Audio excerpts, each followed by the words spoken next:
시장과 종목에 대한 정확한 판단에 한 걸음 더 다가가보는 마켓맨, 저는 신한투자증권 최지석입니다. 오늘도 두 가지 내용을 함께 풀어가 보면서 시장과 종목에 대한 정확한 판단에 한번 가다가 보도록 하겠습니다. 첫 번째 헤드라인부터 한번 확인해 보도록 하겠습니다. 이날은 좀 매크로 지표가 시장에 관심을 많이 끌었던 하루였죠. 그 중에서도 미국의 서비스 경기가 좀 부활하고 있다는 조짐이 나타났습니다. 그 외에도 공장 주문도 살아나면서 제조업 부문의 지표도 좋게 나왔는데요. 이 부분 한번 집중적으로 봐보도록 하겠습니다. 이날 발표가 됐던 미국의 경제 지표가 일제히 좀 호조세를 띄었는데요. ISM 서비스업 PMI 지수 10월 달에 54.4에서 11월 달에 56.5를 기록을 했습니다. 그러면서 또 컨센서스 역시도 큰 폭으로 좀 상회를 하는 굉장히 좋은 지표가 나와줬습니다. 좀 세부적으로 뜯어보면요. 사업활동과 생산지수 같은 경우에 굉장히 많이 좀 뛰어 올랐는데요. 55.7에서 64.7로 거의 한 10포인트 정도 오르면서 11개월 만에 최고 수준을 기록을 했습니다. 그 외에도 또 저희가 지난주에 고용지표에서도 또 확인을 해봤듯이 서비스업 부문에서의 고용도 이번에도 좀 좋았던 것으로 확인이 됐습니다. 2.4포인트 상승하면서 51.5, 결국은 확장 기준선을 다시 한번 좀 상회를 하는 지표가 나와줬습니다. 이번 지표와 관련을 해서요. BMO 캐피털 마켓에서는 성장 전망에는 분명히 호재이지만 수요 억제와 그리고 인플레이션 둔화를 좀 노리고 있는 연준 입장에서는 악재로 될 수 있는 그런 지표라고 해석을 제시하기도 했습니다. 이런 측면에서 좀 다행이라고 보이는 것은 ISM 서비스업 지수 가운데서 신규 주문 지수가 하락했다는 점이 되겠고요. 그리고 이제 수출 지수가 지난 2020년 4월 이후에 최저 수준을 기록을 했습니다. 이런 부분들이 서비스업 경기의 추가적인 개선은 좀 제한시킬 수 있을 것이다라고 기사 내용에서도 나와 있는 바입니다. 반면에 또 이날 발표됐던 또 제조업 지표가 좋았기 때문에 경기 하강에 대한 기대를 좀 상쇄시키는 그런 모습이 나왔는데요. 10월 달에 공장제 수주, 공장 주문이 MOM 기준으로 1% 증가를 하면서 컨센서스 0.7% 증가를 상회를 했고요. 그리고 이제 전 부문에 걸쳐서 좀 좋은 지표가 나왔다라고도 볼 수가 있겠습니다. 운송장비 주문이 2.2% 증가를 했고 자동차도 2% 가까이 증가를 하면서 좀 반등하는 모습이 나왔고요. 그리고 기계류 역시도 뭐 컴퓨터라든지 이런 수요가 다시 한번 좀 살아나는 기미가 나타나면서 1% 넘게 증가를 했습니다. 네, 이렇게 고용 지표에서부터 이날 발표된 지표까지 이 매크로 지표가 좀 발표가 되면서 사라지지 않고 있는 좀 긴축 공포가 시장을 좀 짓누르고 있습니다. 들려오고 있는 경고 메시지에 대해서 한번 판단을 해볼 텐데요. 일단은 배드로 한번 표현을 해봤습니다. 여전히 좀 경계를 할 만하다라는 분위기를 저희가 생각을 해봐야 될 것 같습니다. 물론 경착륙에 대한 경고도 여전합니다. 이날만 하더라도 UBS에서 침체 확률 모델에 좀 기반을 해봤을 때 3분의 2 확률로 미국 경기가 경착륙할 것이다라고 전망을 했는데요. 그러면서 가계저축분이 바닥에 가까워지고 있고 그러면서 이제 빚을 내면서 소비를 많이 하겠죠. 신용카드의 잔고가 굉장히 늘어나고 있다라고 얘기를 했습니다. 그 와중에도 재화에 대한 지출이 줄어들지 않고 있기 때문에 여기에 더해서 집값 하락 역시도 경기에 대해서 좀 우려를 자아내는 그런 요인이다라고 분석을 했습니다.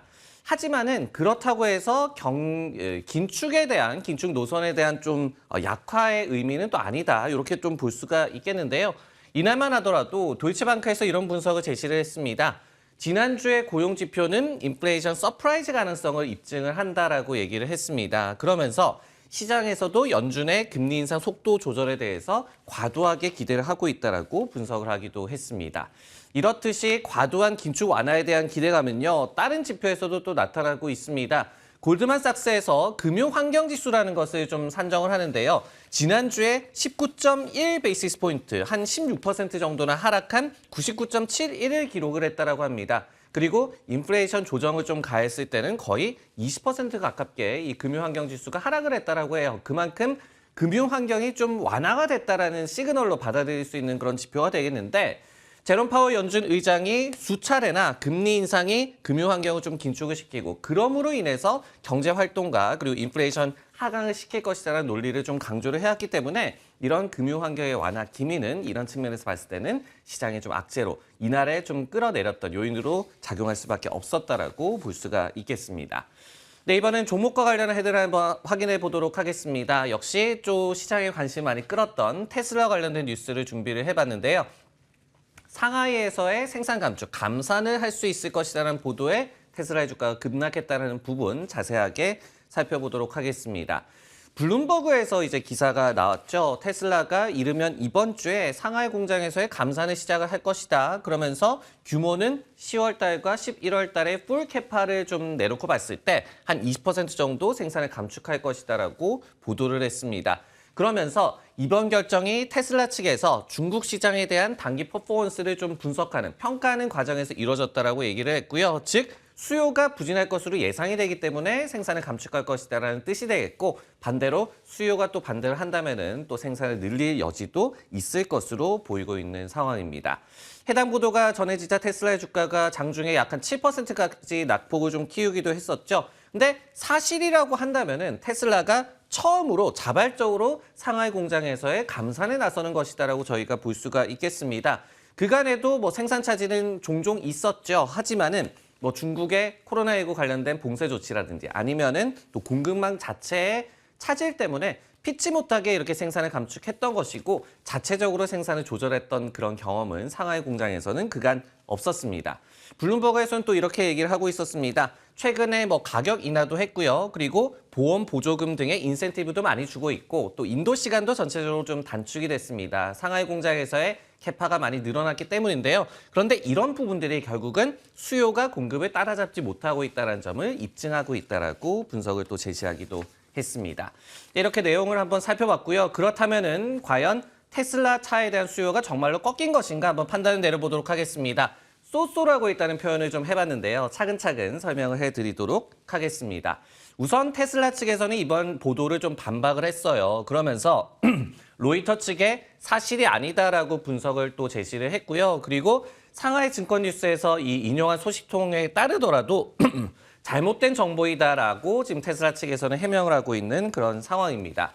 그리고 여기에 더해서 이날 좀 공개된 자료가 있었는데요. 여기에 따르면은 11월 달에 테슬라의 중국에서 생산된 차량, 그러니까 뭐 중국에 파는 차량이라고 볼 수가 있겠죠. 이 수치가 10만 291대로 집계가 됐습니다. 그러면서 전년 동기 대비해서 무려 한 90%나 급증을 했고요. 그리고 전월 대비해서도 40%나 증가를 했습니다. 그리고 또 11월까지 합산을 하더라도 65만여 대 정도로 63% 전년 대비해서 성장한 그런 수치를 보여주고 있습니다. 이런 부분을 보면은 수요가 그렇게 나쁘지는 않다라고 보여지는 그런 대목인데 왜 쏘쏘라고 좀 표현을 했느냐? 안심을 할 단계는 또 아니기 때문이다라고 보여집니다. 만약에 11월 달에 이렇게 중국에서 차량이 잘 팔린 것이 어떤 각종 유인책, 아까도 말씀을 드렸듯이 뭐 인센티브를 주고 그리고 보조금도 주고 이런 부분들 때문에 단기 효과가 나타난 것이라면 이라는 의문이 처음으로 들고요. 그리고 최근에 중국의 경기 상황과 관련한 우려도 있겠고 그리고 공급망 차질 문제도 여전히 좀 이슈로 남아있는 상황입니다. 이런 부분들을 저희가 좀 살펴봐야 될 것 같고요. 그리고 마지막으로 실제로 로이터에서도 이런 부분들을 좀 지적을 하고 있었습니다. 상하이 공장에서의 여름 이 캐파 업그레이드가 있었습니다. 그 시기에 이제 생산 역량을 더욱더 업그레이드를 했는데 그 이후에 재고가 급격하게 좀 증가를 하고 있다. 그러면서 10월 달에는 역대급 속도로 재고가 쌓이고 있다라고 분석을 또 하기도 했거든요. 이런 부분들도 좀 살피면서 테슬라의 수요 부진 문제 정말로 어느 정도 심각성인지 잘 살피는 것도 앞으로 필요할 것 같습니다. 네, 마켓맨 오늘 준비한 내용이 여기까지고요. 저는 내일 다시 돌아오도록 하겠습니다.